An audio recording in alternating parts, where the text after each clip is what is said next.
خدا کا واسطہ دیتی ہوں بیٹی، آج رہنے دو، آج میری طبیعت بہت خراب ہے، ذرا آرام کرنا چاہتی ہوں۔ سائمہ کے چہرے پر ناگواری کی جھلک ابھری۔ اس نے تیز لہجے میں کہا، تمہیں منہ دکھانے کے لیے رکھا ہے اس گھر میں، کھانے کو دیتے ہیں، چھت دی ہے، اور تم اتنا سا کام بھی نہیں کر سکتے۔ یہ سن کر کاشف کی ماں کی آنکھوں سے آنسو بہہ نکلے، لیکن انہوں نے کوئی جواب نہیں دیا، بس دل ہی دل میں دعا کی، یا اللہ جس کے دل کو تو نرم نہیں کر سکا اسے تو خود سمجھا دے۔ زندگی جیسے ظلم و تکلیف کا ایک نہ ختم ہونے والا سلسلہ بن چکی تھی۔ وہ لمحہ یاد آیا جب شوہر کے انتقال کے بعد جیسے ان کی روح ایک حصہ بھی مر گیا تھا۔ جب ان کو شوہر کے جسم کو سفید کفن میں لپیٹ کر قبرستان لے جایا گیا تو وہ بس خاموش کھڑی دیکھتی رہی، نہ آنکھوں میں آنسو تھے، نہ لبوں پر کوئی لفظ، ایسا درد جو زبان سے بیان نہیں ہو سکتا۔ شروع کے چند دن سسرال والے پاس بیٹھے رہے، تسلی دیتے رہے، لیکن جیسے ہی دن گزرے ان کی نظروں میں وہی پرانی اجنبیت واپس آ گئی۔ اب وہ ان کے لیے ایک بوجھ بن چکی تھی۔ ایک دن دیور نے سخت لہجے میں کہا، اب تمہارا اس گھر میں کوئی حق نہیں رہا، ہم تمہیں کیوں رکھیں، ہمارے بچوں پر تمہارا سایہ بھی نہیں پڑنا چاہیے۔ چند دن بعد ان کا سارا سامان دروازے کے باہر پھینک دیا گیا۔ وہ سڑک پر کھڑی تھی، ہاتھ میں ایک چھوٹا سا بیگ اور دل میں ہزاروں سوال، مگر آنکھوں سے کوئی آنسو نہیں نکل رہے تھے۔ شاید غم اپنی حد سے گزر چکا تھا۔ انہوں نے اپنے بھائی کو فون کیا، میں تمہارے پاس آ رہی ہوں۔ بھائی کے گھر پہنچی تو ابتدا میں بہت عزت و احترام ملا، بھابھی بھی مسکرا کر بات کرتی، بچے بھی ان سے مانوس ہو گئے۔ ان کے دل میں کچھ سکون سا آیا، لیکن چند دن بعد ہی بھابھی کے رویے میں تبدیلی آنے لگی۔ چھوٹی چھوٹی باتوں پر چڑچڑاہٹ، اونچی آواز میں بات کرنا، وہی پرانا ڈر کہ ان کے دل میں جاگنے لگا، شاید یہ چھت بھی ایک دن چھن جائے گی۔ پھر وہ دن آیا جب ان کے لیے قیامت سے کم نہ تھا۔ شام کے وقت بھابھی نے بھائی کو بلایا اور کہا، یہ عورت ہمارے بچوں پر برا اثر ڈال رہی ہے، گھر کے کام میں دخل دیتی ہے، مجھے ٹوکتی ہے، روکتی ہے۔ بھائی نے سنی انسنی کی اور بغیر کسی تحقیق کے غصے میں کہا، تمہیں کل صبح تک یہ گھر چھوڑنا ہوگا۔ اس رات وہ چپ چاپ بیٹھی سوچتی رہی، کیا میں واقعی اتنی بری ہوں کہ ہر دروازہ میرے لیے بند ہوتا جا رہا ہے۔ اس وقت ان کی گود میں کاشف سو رہا تھا، ان کے شوہر کی آخری نشانی۔ ایک لمحے کو خیال آیا سب ختم کر دوں، مگر بیٹے کے چہرے نے انہیں روک لیا۔ اگر میں نہ رہی تو اس معصوم کا کیا ہوگا؟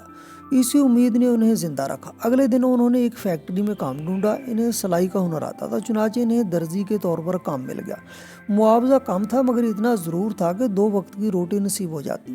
دن بھر فیکٹری میں کام کرتی، رات کو بیٹے کو پڑھاتی، پھر دل کا سکون پانے کو قرآن پاک کی تلاوت اور دعا میں مصروف ہو جاتی۔ ان کے لیے زندگی مشکل ضرور تھی، مگر ہر دن ایک نیا حوصلہ دیتا تھا۔ میں کمزور نہیں ہوں، میں ایک ماں ہوں۔ انہوں نے خود سے وعدہ کیا، ایک دن میرا کاشف ضرور کامیاب ہوگا، میں ہار نہیں مانوں گی۔ کئی سال یوں ہی گزر گئے۔ فیکٹری کی مشینوں کے شور میں کاشف کی ماں کا پسینہ اور دعائیں ایک ساتھ بہتی رہیں۔ کپڑے کے ساتھ ساتھ وہ اپنی تقدیر بھی سی رہی تھی، کیونکہ ان کے دل میں بس ایک ہی ارادہ تھا کہ کاشف کو ایک اچھا مستقبل دینا۔ وہ چاہتی تھی کہ ان کا بیٹا ان کے دکھ، غربت، تنہائی کے سائے سے نکل کر روشنی کی زندگی جیے۔ برسوں بعد کاشف نے کالج مکمل کیا، انٹرویو دیا اور نوکری حاصل کر لی۔ جب اس نے پہلی تنخواہ کے چند نوٹ ان کے ہاتھ میں رکھے تو ان کی آنکھوں سے آنسو بہہ نکلے۔ انہوں نے بیٹے کو گلے لگایا اور دل ہی دل میں شکر ادا کیا کہ اب شاید بڑھاپا سکون سے گزرے گا۔ اسی دوران ان کا بھائی اور بھابھی بھی بدلنے لگے۔ جو لوگ کبھی انہیں دروازے سے دھکے دے کر نکال چکے تھے، اب ہر دوسرے تیسرے دن ان کا حال پوچھنے آنے لگے۔ بھابھی میٹھی زبان میں بات کرتی، ان سے معافی مانگنے کا ڈونگر چاہتی، ان کی باتوں میں منافقت کی بو تھی، مگر کاشف کی ماں خاموش رہتی۔ وہ سمجھ چکی تھی کہ اب لوگ تعلق صرف اس لیے جوڑنا چاہتے ہیں کہ ان کے حالات بہتر ہو گئے۔ پھر ایک شام کاشف ان کے سامنے آ کر بیٹھا، چہرے پر سنجیدگی اور آنکھوں میں جھجک تھی۔ ماں نے پوچھا، کیا بات ہے بیٹا؟ کاشف بولا، ماں میں سائمہ سے شادی کرنا چاہتا ہوں۔ یہ سن کر ان کا دل جیسے روک گیا۔ وہی سائمہ، ان کی بھابھی کی بیٹی، جس نے برسوں پہلے ان پر جھوٹا الزام لگا کر انہیں گھر سے نکلوانے میں اہم کردار ادا کیا تھا۔ وہ کچھ دیر تک گم سم رہی، پھر آہستہ سے بولی، بیٹا تم جانتے ہو کون ہے؟ اس کی ماں نے میرے ساتھ کیا کیا تھا؟ کاشف نے نظریں جھکا لیں اور بولا، ماں پہلے جو بھی ہوا سائمہ اچھی لڑکی ہے، اسے ایک موقع تو دیں۔ وہ کئی دن تک سمجھاتی رہی، مگر کاشف ضد پر قائم رہا۔ آخر کار انہوں نے اپنے دل پر پتھر رکھا اور سائمہ کے گھر کاشف کا رشتہ لے کر چلیں گی۔ بابی کے چہرے پر ایک بار پھر وہی غرور کی مسکراہٹ تھی، مگر کاشف کی ماں نے خاموشی اختیار کی۔ بیٹے کی خوشی کے لیے انہوں نے اپنے دکھ کو دبا لیا، کیونکہ صرف ایک ماں ہی ایسا کر سکتی ہے جو اپنی اولاد کی خوشی کے لیے اپنا زخم بھلا دے۔ شادی ہو گئی، سائمہ دلہن بن کر گھر آئی۔ ابتدا میں بہت میٹھی بنی ہوئی تھی، نرم لہجے میں بات کرتے، خدمت گزار نظر آتی، یہاں تک کہ کاشف کی ماں نے سوچا شاید میں غلط تھی، شاید یہ واقعی اچھی بیوی ہے، مگر وقت زیادہ دیر تک سچ کو چھپا نہیں سکا۔ چند ہی دنوں میں سائمہ کے لہجے میں تلخی آنے لگی۔ اس نے کہنا شروع کیا، اماں جی اب ہم دونوں نوکری کرتے ہیں، میں آپ کی ذمہ داریاں نہیں اٹھا سکتی، آپ اپنی الگ کچن کر لیں۔ یہ سن کر کاشف کی ماں کے آنسو بہہ نکلے، مگر وہ خاموش رہی۔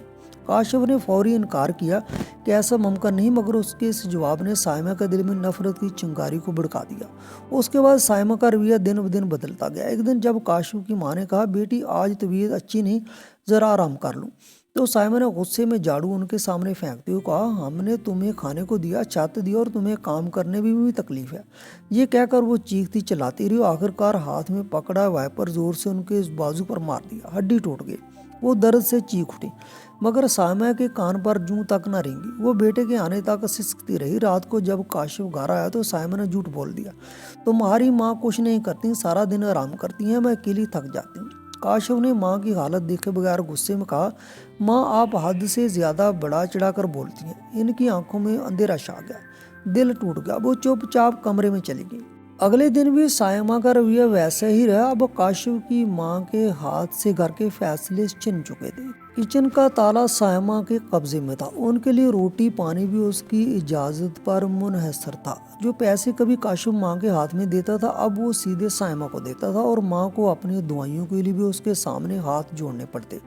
پھر ایک دن سائمہ نے سائس پر وائپر سے حملہ کر دیا، ان کی ہڈی پھر سے ٹوٹ گئی، وہ زمین پر گر گئی، درد سے کراہتی رہی، اور سائمہ کہہ رہی تھی، آج تمہارا سارا درد نکال دوں گی۔ اس لمحے کاشف کی ماں نے کانپتے ہاتھ جوڑ کر کہا، بیٹی خدا کے لیے رک جاؤ، میں تمہاری ماں جیسی ہوں۔ مگر سائمہ کے دل میں انسانیت ختم ہو چکی تھی۔ وہ اور زور سے چلائی، تم مری کیوں نہیں ابھی تک؟ ہمیشہ روتی رہتی ہو، ہماری زندگی چھوڑ دو۔ یہ الفاظ تیر بن کر ان کے دل میں اتر گئے۔ رات بھر وہ بستر پر پڑی رہی، ٹوٹی ہڈی کو کپڑے سے باندھا، کسی سے پانی تک نہ مانگا۔ صبح کاشف آیا تو انہوں نے لرزتے ہاتھ سے دکھایا، بیٹا دیکھو بہت سوج گیا، شاید ہڈی ٹوٹ گئی ہے۔ مگر کاشف نے ایک نظر دیکھ کر کہا، ماں یہ کیا نیا ڈرامہ شروع کر دیا آپ نے؟ آپ ہمیشہ شکایت کرتی رہتی ہیں۔ یہ سن کر ان کی روح کانپ گئی۔ وہی بیٹا جو ان کے لیے ایک آنسو پر تڑپ اٹھتا تھا، آج ان کے درد کو تماشا کہہ رہا تھا۔ انہوں نے بس اتنا کہا، تمہیں مجھ پر یقین نہیں ہے؟ کاشف نے نظریں پھیر لی، وہ خاموشی سے اپنے کمرے میں واپس چلے گئے، آنکھیں بند کی، مگر دل جاگتا رہا۔ وہ جولی اٹھا کر اللہ سے دعا کرنے لگی، یا اللہ مجھے انصاف چاہیے، میرا قصور صرف یہ ہے کہ میں ماں ہوں۔ اتنے میں اچانک ایک چیخ نے گھر کی خاموشی توڑ دی۔ سائمہ کی چیخ باورچی خانے سے آ رہی تھی۔ کاشف دوڑتا ہو گیا، ماں بھی کانپتے قدموں سے دروازے تک پہنچی۔ کاشف چلایا، ماں سائمہ کو کسی چیز نے کاٹ لیا ہے۔ وہ دروازے پر کھڑی بس دیکھتی رہ گئی، دل دھڑک رہا تھا۔ سائمہ زمین پر گری ہوئی تھی، ہاتھ میں درد سے تڑپ رہی تھی، چہرے پر خوف تھا۔ کاشف نے فوراً اسے گاڑی میں ڈالا اور اسپتال لے گیا۔ وہ دروازے کے قریب کھڑی بس جاتے ہوئے بیٹے کو دیکھتی رہی، دل میں عجیب سا سکون اور بے چینی دونوں اکٹھے محسوس ہو رہے تھے۔ یہ وہی ہاتھ تھا جس نے کل ان پر وار کیا تھا، اور یہ وہی لمحہ تھا جب سب کچھ بدلنے والا تھا۔ رات کا باقی حصہ انہوں نے کمرے کے اندھیرے میں گزارا، نیند ان کی آنکھوں سے کوسوں دور تھی۔ کبھی دل میں سائمہ کے لیے ہمدردی جاگتی، کبھی خوف، مگر ایک بات واضح تھی، خدا نے ان کی فریاد سن لی تھی۔ صبح کاشف واپس آیا، چہرے پر تھکن اور فکر نمایاں تھی۔ بولا، ماں زہر بہت تیز تھا، مگر ڈاکٹر نے سنبھال لیا، اب وہ ٹھیک ہے۔ انہوں نے خاموشی سے سر ہلا دیا۔ دوپہر کو سائمہ کو گھر لایا گیا، وہ بالکل خاموش تھی، آنکھیں جھکی ہوئی، چہرے پر خوف طاری۔ وہ سیدھی اپنے کمرے میں چلی گئی۔ کچھ دیر بعد اچانک ایک اور چیخ سنائی دی، اس بار پہلے سے بھی زیادہ خوفناک۔ کاشف اور ماں دوڑتے ہوئے اندر پہنچے۔ سائمہ بستر کے کنارے کھڑی تھی، چہرہ سفید، ہاتھ کانپ رہے تھے۔ وہ چیخ کر کہہ رہی تھی، یہاں بچھو ہیں، بہت سارے بچھو، وہ مجھے کاٹ لیں گے۔ کاشف نے فوراً چادر ہٹا کر کمرہ دیکھا، مگر وہاں کچھ بھی نہیں تھا۔ بولا، سائمہ یہاں کچھ نہیں، تمہیں وہم ہو رہا ہے۔ مگر سائمہ دیوار سے لگ کر ہانپتی رہی اور بار بار دہراتی رہی، وہ یہیں تھے، بڑے بڑے بچھو۔ پھر وہ دوڑتی ہوئی کچن کی طرف گئی، دروازہ کھولا تو پھر چیخی، یہاں بھی بچھو ہیں۔